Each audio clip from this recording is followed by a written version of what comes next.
একটি ছোট গ্রামে এক দরিদ্র যুবক বাস করত। সে অনেক পরিশ্রম করত, কিন্তু তবুও তার জীবনে দুঃখ কষ্ট কমতো না। টাকা পয়সার অভাব, মানসিক চাপ আর দুশ্চিন্তা তাকে সব সময় ঘিরে রাখত।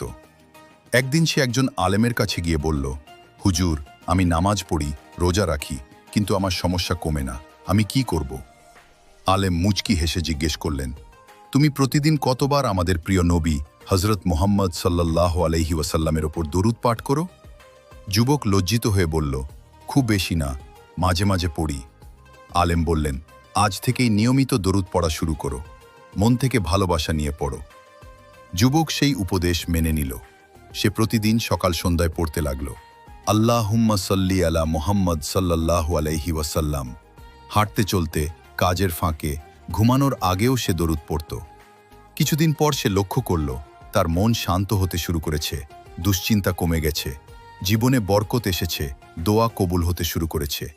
একদিন সে আবার আলেমের কাছে গিয়ে কান্না ভেজা চোখে বলল, হুজুর, আমার জীবন বদলে গেছে শুধু দরুদের কারণে। আলেম বললেন, মনে রেখো, যে ব্যক্তি নবী সাল্লাল্লাহু আলাইহি ওয়াসাল্লামের ওপর একবার দরুদ পাঠ করে, আল্লাহ তার ওপর 10টি রহমত নাজিল করেন।